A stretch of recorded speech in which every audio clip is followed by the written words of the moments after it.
Hello, friends. Ever consider we may be in a state of malnutrition? The lack of wholesome meals are major contributing factors towards disease and behaviors, just like oil and gas to a working vehicle. Not to mention lifestyle are very real considerations. After 20 plus years of listening, surveying, observations, and hosting retreats, I interacted with many patients and their families. I myself was a patient overcame 3 major health challenges. My experience and insights will help to equip you, my audience, to unpack and eliminate guesswork before you visit your doctors. Welcome to my show, Optimize Wellness and Maximize Life by way of 1 degree change. Well, hello, welcome back. This is season 2, episode 2, and we are moving into talking about metabolic health, which is something we all heard about, but we don't really know what that's all about. So we're going to try to take it apart, but today I really want to talk about conscientiously eating for your metabolic health. And it affects your weight, it affects inflammations. In fact, when you develop a conscientious way of eating, weight will generally come off.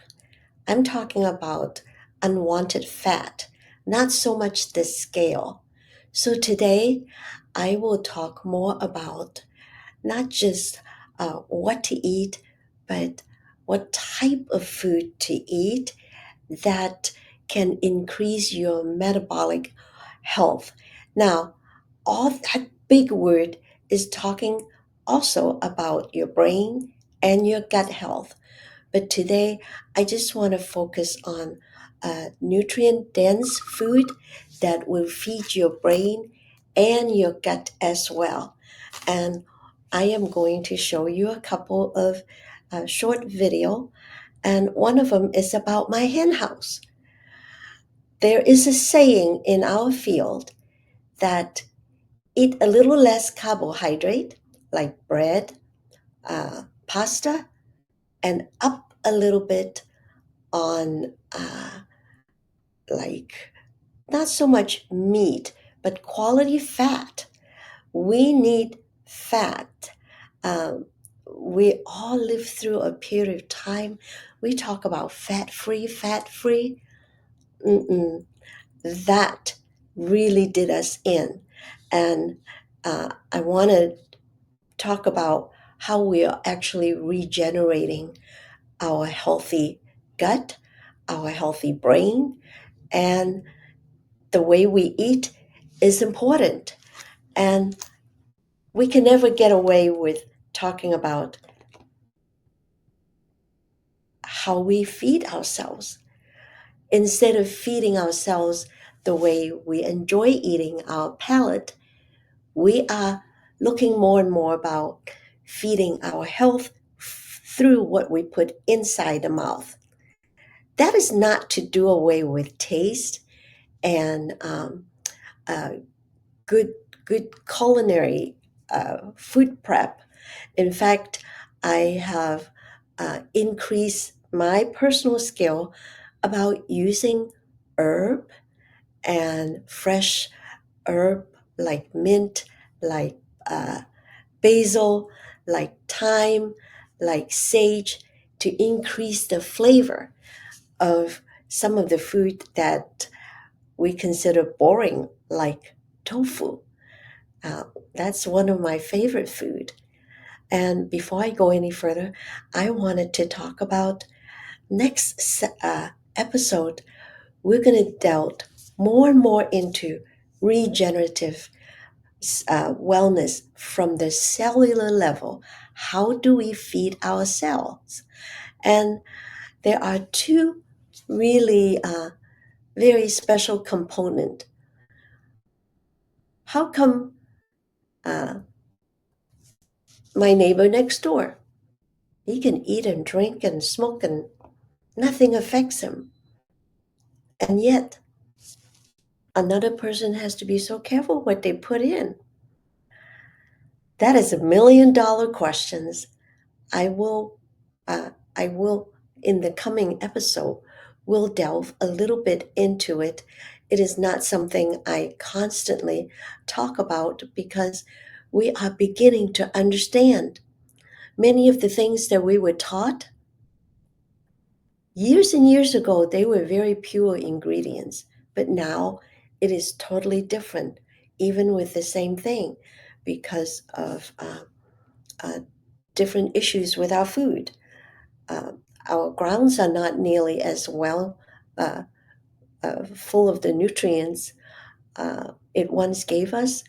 And not only that, we have a pesticide spray, we have chemicals, and coming from every other corner.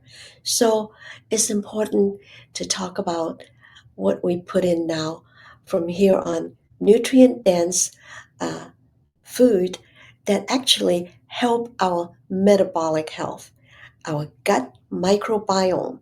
You hear that word, but it is so full of contents, it's hard to decipher all of it. So I just want to remind everybody, this is Mary Axness. I'm a retired naturopath.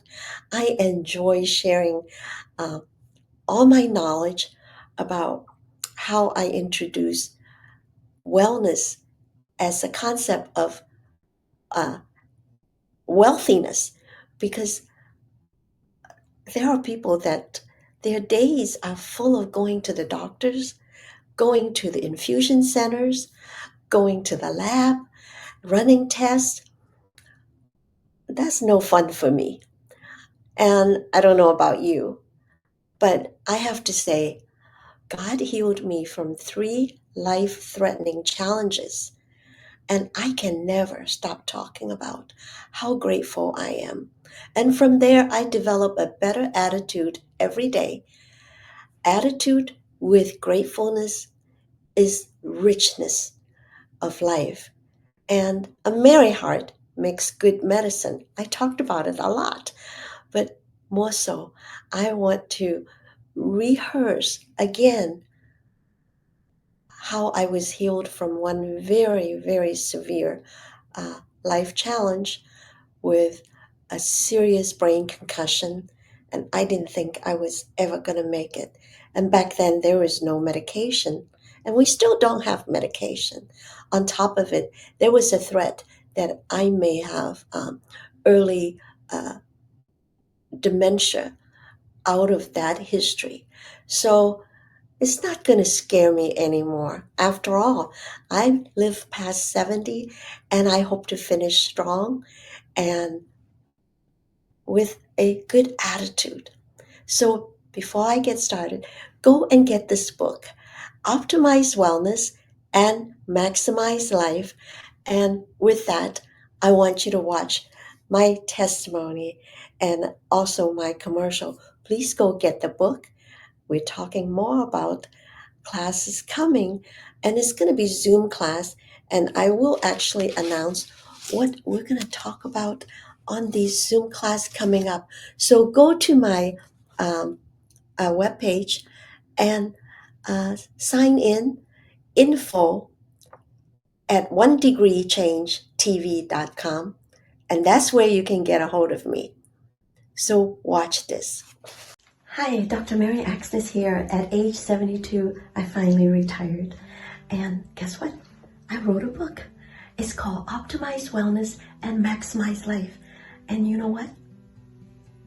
God healed me from 3 major medical challenges. One of them was a serious brain concussion injury over 10 years ago.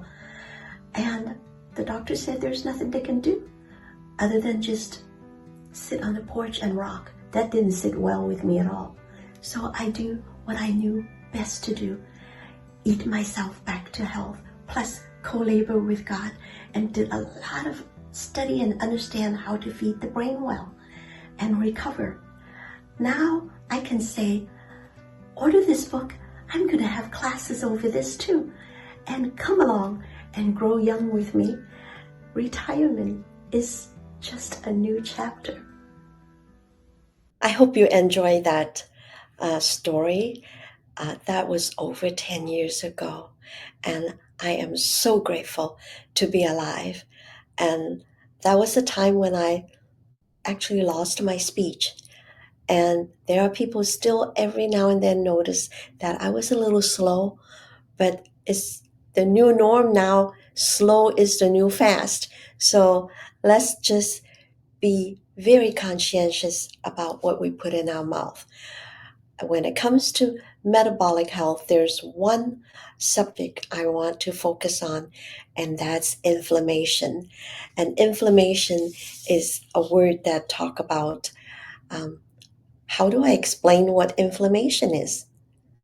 The best word I can put it is when your inside is actually on fire. Self-eating self, your tissues are deteriorating fast. And to average people, I would try to describe it as like everything's turning into rust because of oxidative stress, is turning rusty. And we are not able to eat a lot of quality food because of packaged foods. And when you eat packaged foods, the nutrients that is in the food already have been so depleted, and you might as well, I used to say, might as well eat cardboard. And my dog food is more richer food than what I grab at the boxes that I pull out from the freezer from the grocers. So adding healthy, beneficial food combined with herbs and spices, and then anti-inflammation nutrient food with low glycemic index actually help regulating your appetite and make you feel fuller because it is so nutrient dense. And I'm not talking about just eating all kinds of greens. And today I'm going to introduce a food source that is high in nutrients, and it's called sprouted food. And I wanted to show you this is what it looks like. Many of you know what this is. Bean sprouts, right?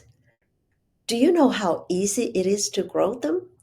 And then I want to also bring to attention this particular food, rainbow sprouts. And these are from seeds. Do you know how easy it is to grow them?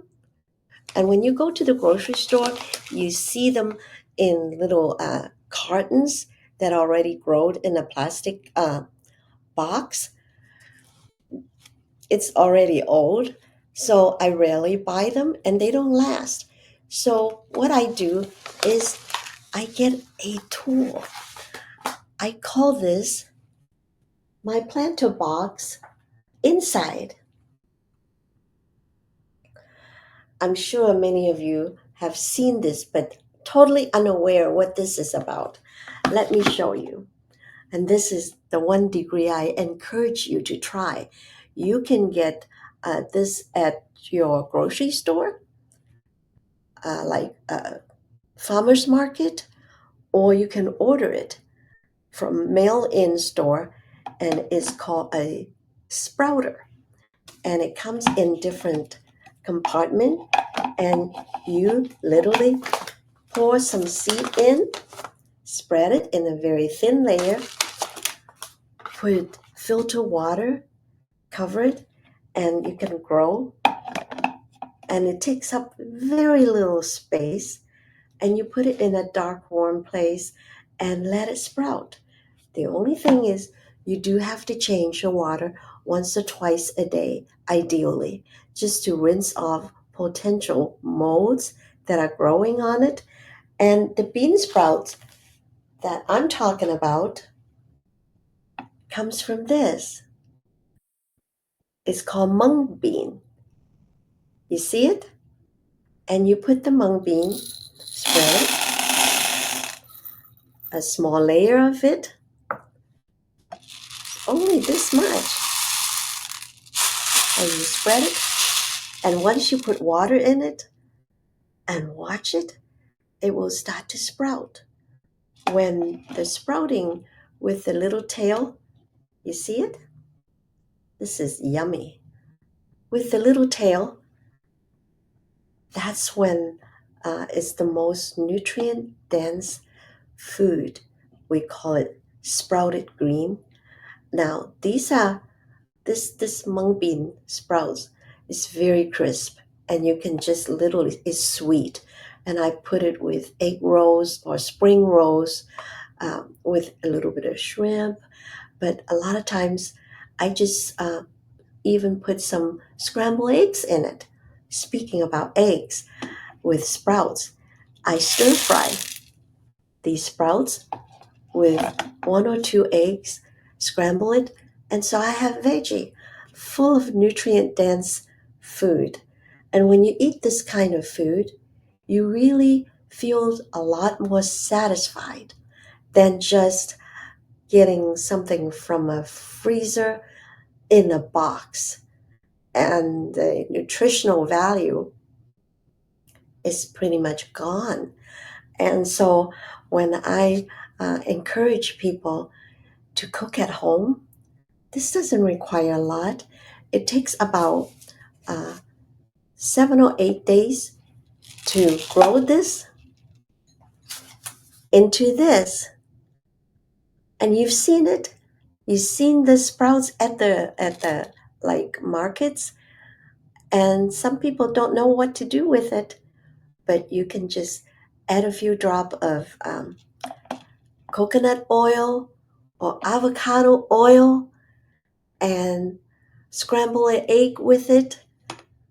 Some people would consider it like, oh, is it like a Western omelet? Yeah, you can even add colorful pepper in it. And also black olives. It makes a very, very delicious, yummy meal. And it's so satisfying. Now, I also want to talk about fat. Fat is really what your brain needs. And we're talking about inflammation can uh, affect your brain and resulting in uh, early Alzheimer's or dementias. And anything cognitively has to be supported by uh, a high quality, good fat and B supplement. And in my book, there is at least 10 or 12 different types of uh, B supplements. So when you're eating a lot of veggie, you do need some Bs to support the the vitamin that is needed.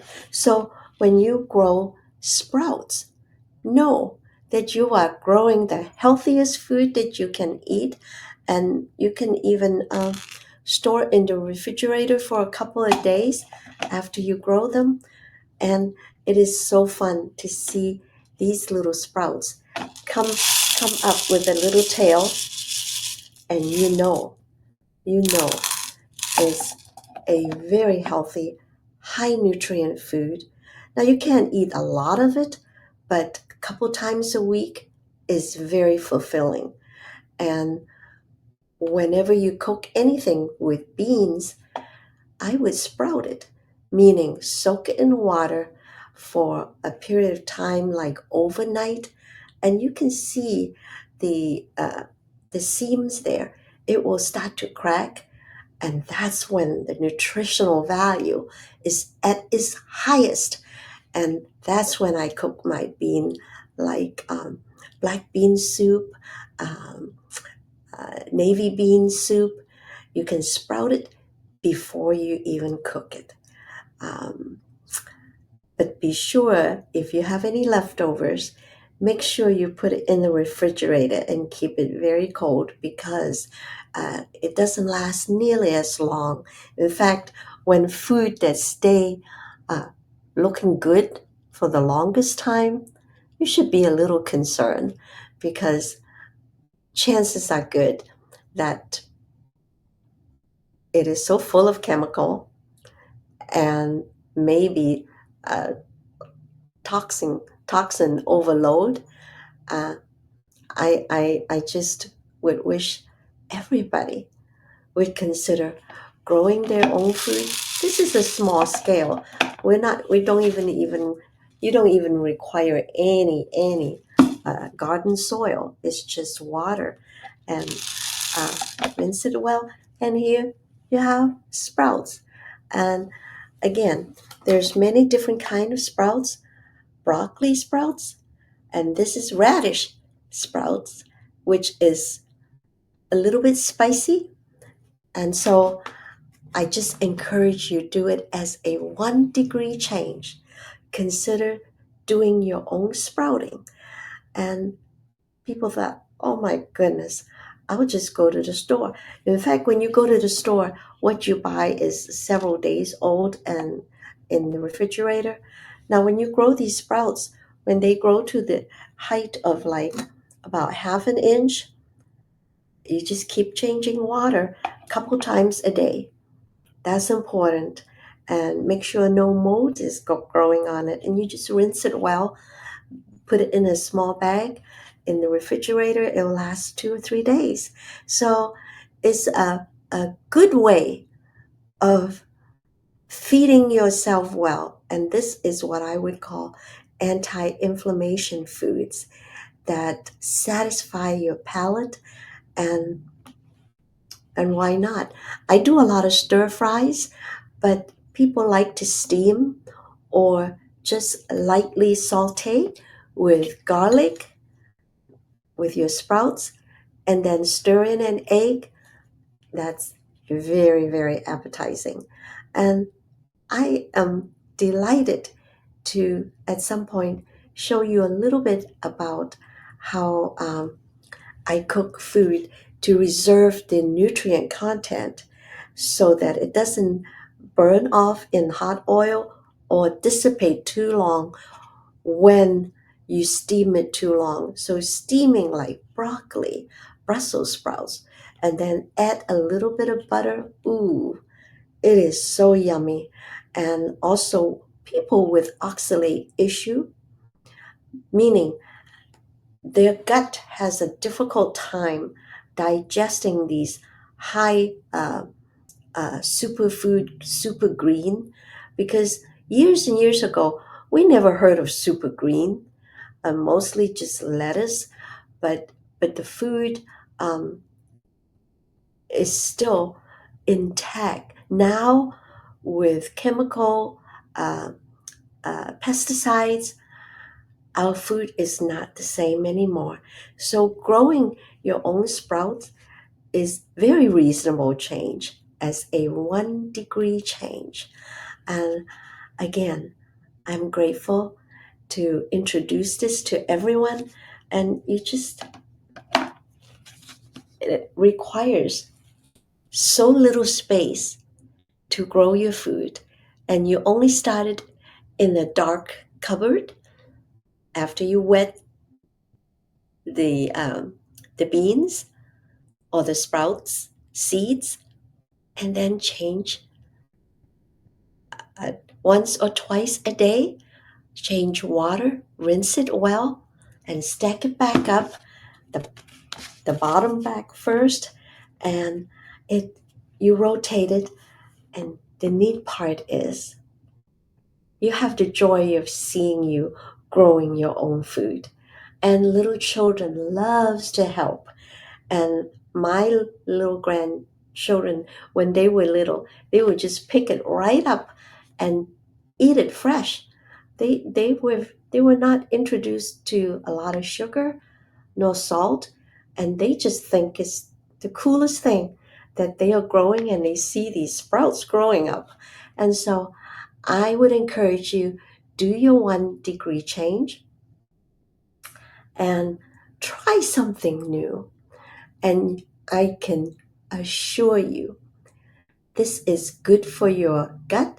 This is good for your brain. This is an anti inflammatory food that is nutrient dense food and is not hard on your digestion when it's small sprout. One word of caution though, if you have SIBO, small intestine overgrowth, or leaky gut, I would ask that you consider growing the larger sprouts, not the little micro uh, sprouts, because not everybody can handle it. And also, if you have these sprouts, you can always put them in your smoothie. Just a little handful, half of this much in your smoothie. You will increase your nutrient content of your smoothie. And you can mix it with some blueberries, flax seeds. It's yummy. And it constitutes a meal. And so I would encourage you try this. Now we're coming to almost the end of our episode 2, season 2. I want to encourage everybody to have a grateful heart, because a grateful heart makes good medicine for our soul. I'm going to put this over here, and I want to read something to encourage everyone. This was a little poem.